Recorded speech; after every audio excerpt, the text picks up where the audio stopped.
Alhamdulillah aku dari Perancis, umurku 40 tahun. Kebetulan aku sedang mencari Tuhan sepanjang hidupku. Aku ingin menjadi pendeta saat aku masih kecil. Aku lahir dari keluarga Katolik.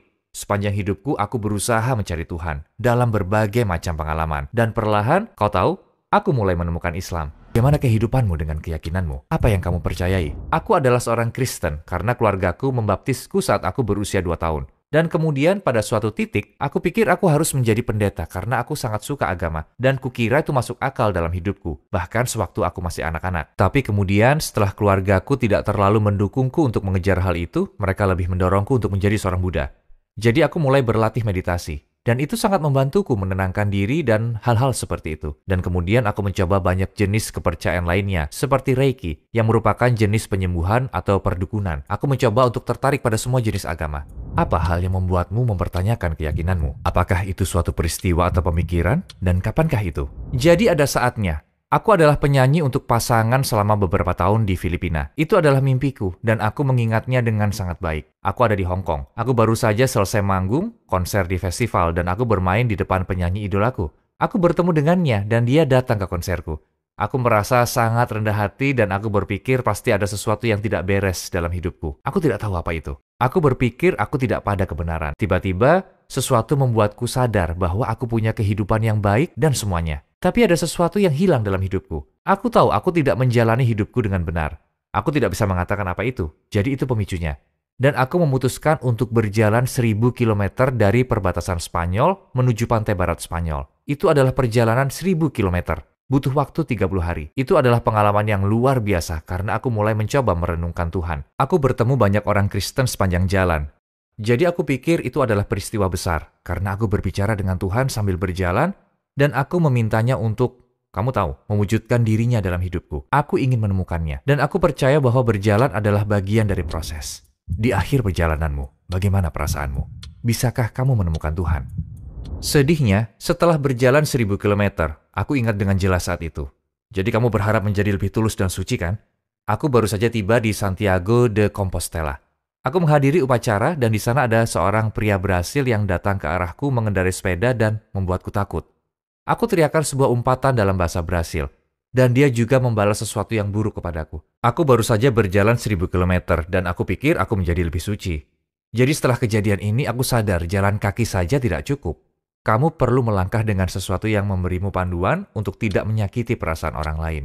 Kapan pertama kali kamu mendengar Islam? Pertama kali aku mendengar tentang Islam adalah setelah 9/11, saat aku benar-benar mulai memperhatikan Islam. Jadi orang pertama yang memberitahuku tentang Islam dengan sangat terbuka dan orang pertama yang aku ingat adalah sopir taksi. Saat aku berada di Abu Dhabi, aku harus menunggu penerbangan ke Filipina. Aku punya waktu 6 jam. Dan aku pikir aku tidak harus menunggu di bandara, aku lebih suka jalan-jalan. Aku tidak tahu tentang Abu Dhabi, jadi aku bertanya ke sopir taksi.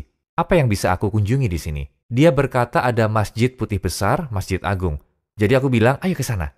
Dan dalam perjalanan ke masjid ini, dia mulai memutar radio. Dan ada lagu yang sangat kusukai dan musik ini sangat disukai telingaku. Dan aku berkata, musik apa ini? Itu berbicara kepada hatiku. Ku bilang seperti itu kepadanya. Lalu dia menghentikan mobilnya dan berkata, saudaraku, ini bukan musik, ini Al-Quran. Dan ketika dia mulai berkhotbah kepadaku tentang Islam, dia berkata, aku sangat berharap kamu bisa menjadi muslim, kamu dan keluargamu, dan selamatkan dirimu dari api neraka. Aku bilang padanya, tunggu sebentar, kamu tahu? Tidak ada yang akan pergi ke neraka. Apa ini? Jadi itulah awal perjalanan, di mana untuk pertama kalinya dalam hidupku seorang muslim berinteraksi denganku dengan cara yang baik. Apa hal yang paling mempengaruhimu sebelum kamu menjadi muslim? Aku pikir apa yang paling mempengaruhiku sebelum aku menjadi muslim adalah tinggal di dunia bagian selatan, karena aku dari utara, aku dari Perancis. DNA-ku dan rasku berasal dari utara. Tapi jika kamu melihat petanya, lalu memotongnya jadi 2, 90% muslim di dunia ada di selatan. Kamu punya Afrika dan Timur Tengah. Kamu punya Asia Tenggara, India, dan Pakistan. Semuanya ada di selatan. Jadi karena profesiku, aku bisa bepergian ke semua negara ini. Aku pernah berada di jantung dunia. Dan azan dikumandangkan di sebagian besar negara yang aku kunjungi. Dan itu selalu berdampak padaku. Seperti aku ingat suatu hari aku sedang bermain sepak bola di Tanzania dengan beberapa orang Afrika. Dan tiba-tiba azan mulai berkumandang.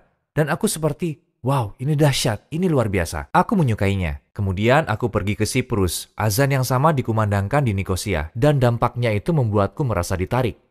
Tapi aku kira ini bukanlah agama untukku, bagus untuk mereka.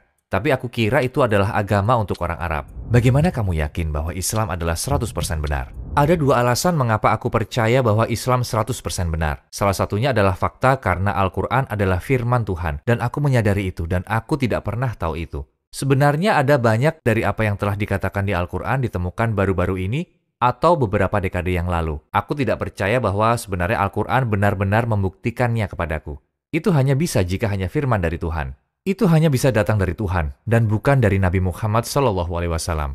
Salah satunya lagi berdasarkan pengalaman. Aku mengalami beberapa keajaiban, jadi aku akan membaginya padamu. Aku sempat mencari tentang Tuhan dan aku berdoa kepada Tuhan. Dan saat itu aku berdoa masih sebagai seorang Kristen. Ada beberapa kata di YouTube tentang salah satu ayat dalam Al-Quran tentang hujan. Dan pada saat yang sama aku membaca ayat itu. Lalu hujan mulai turun di depan jendelaku selama 10 detik. Sungguh, begitu saja. Benar-benar hanya di depan jendelaku, tidak merata. Aku tinggal di lantai 30 saat aku melihat bahwa pada ayat itu aku mengerti. Allah Subhanahu wa Ta'ala memberiku jawaban yang aku inginkan, dan aku menangis. Aku merasa seperti sangat diberkati, bahwa Allah Subhanahu wa Ta'ala ingin menunjukkan kepadaku hal tidak masuk akal. Kamu ingin jawaban? Kamu ingin hujan? Ini dia. Kamu ingin cerah? Ini dia. Jadi kamu membaca syahadatmu tepat setelah insiden hujan ini. Aku ingin mendefinisikan momen aku mengubah agamaku. Ada khotbah dari Yusuf Estes, seorang pengkhotbah Amerika. Aku berkesempatan untuk bekerja dan bertemu dengannya. Setelah ia menjelaskan kepada seorang saudara berkulit hitam di YouTube, apa perbedaan antara Alkitab dan Al-Quran? Mengapa dia berkata jika Al-Quran adalah firman Tuhan dan bukannya Alkitab? Dan dia menjelaskannya dengan begitu baik, dan setelah 30 menit, aku mengucapkan syahadat. Jadi bagaimana perasaanmu saat mengucap syahadat? Saat aku mengucap syahadat, aku merasa seperti punya $1 miliar. Aku merasa jika seseorang datang kepadaku dan berkata, "Lihat, kamu baru saja menjadi muslim kan? Ya, saya akan berikan $1 miliar di rekening bankmu. Tapi kamu harus mengatakan di depan semua orang bahwa kamu bukan seorang muslim." Aku akan memberitahu orang-orang, "Maaf, aku tidak bisa. Aku tidak ingin uang ini, aku lebih kaya dari itu sekarang." Kebenaran itu sangat mahal. Bagaimana reaksi keluargamu dan orang-orang di sekitarmu dengan masuknya kamu ke Islam? Aku tahu itu bukanlah berita baik untuk keluargaku. Aku tahu bahwa itu tidak akan terlalu dihargai. Tapi aku tidak peduli. Saat aku beritahu ibuku bahwa aku menjadi muslim, dia berkata kepadaku bahwa itu adalah hal terburuk yang aku katakan padanya. Tapi alhamdulillah dia berubah pikiran karena aku pikir dia menyadari bahwa di sana terdapat banyak hal indah dalam Islam. Dan dia menyadari aku menjadi orang yang lebih baik. Islam membuatmu menjadi orang yang lebih baik. Setelah menjadi seorang muslim, apakah kamu mengalami kesulitan sholat 5 waktu dan puasa di antara praktek-praktek Islam lainnya? Setelah menjadi muslim, aku membutuhkan waktu mungkin sebulan untuk sholat 5 waktu. Pertama 2 kali, lalu perlahan. Dan yang paling berat adalah subuh, sholat pertama di pagi hari. Tetapi setelah aku dapat ritmenya dan aku tidak pernah melewatkan sholat. Aku selalu berusaha untuk sholat 5 kali sehari. Kami mendengar bahwa kamu melakukan meditasi di masjid.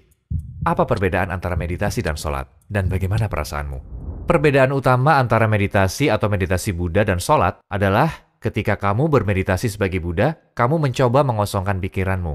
Tetapi ketika kamu bermeditasi sebagai Muslim, kamu mencoba tadabbur. Kamu merenungkan kehidupan pada Allah Subhanahu wa Ta'ala. Jadi menurutku perbedaannya adalah cara yang lebih menarik untuk bermeditasi. Ini adalah cara proaktif, yang berarti kamu tidak berusaha mengosongkan pikiranmu, tetapi kamu mencoba mengisi pikiranmu dengan kebaikan dan pikiran baik terhadap Allah Subhanahu wa Ta'ala penciptamu. Dan kamu renungkan siapa dirimu, siapakah Allah Subhanahu wa Ta'ala, dan mencoba untuk terhubung. Sedangkan meditasi Buddha lebih ke arah satu hal. Ketika kamu seorang Buddha, kamu mencoba mengosongkan pikiranmu agar kebenaran muncul. Kamu tahu? Jadi itu adalah metodologi yang baik untuk melakukan itu. Tetapi kemudian kamu harus mengisinya dengan hal-hal yang baik. Tidak ada gunanya mengosongkan pikiranmu untuk mengisinya lagi dengan alkohol pada akhir pekan berikutnya atau dengan hal-hal lain. Apakah ada seseorang menjadi muslim setelah syahadatmu? Dengan caramu. Jadi beberapa orang menjadi muslim setelah aku mengucapkan syahadatku. Kisah terbaik adalah teman Jepangku, Koki. Dia adalah saudara yang aku temui ketika aku berusia 18 tahun di Australia. Kami masuk ke skema bisnis bersama. Kami rugi beberapa uang dan aku bilang kepadanya, "Oke, kamu kerugian uang, tidak apa-apa. Tetapi jika kamu tidak menerima Islam, kamu akan rugi lebih banyak lagi." Dan dia mulai mendengarkanku. Dia datang ke Malaysia. Dia mengucapkan syahadatnya dan kami terbang. Istrinya yang saat itu adalah orang Filipina dan non-Muslim, kami menerbangkannya, dia mengucapkan syahadatnya, dan mereka menikah di rumahku.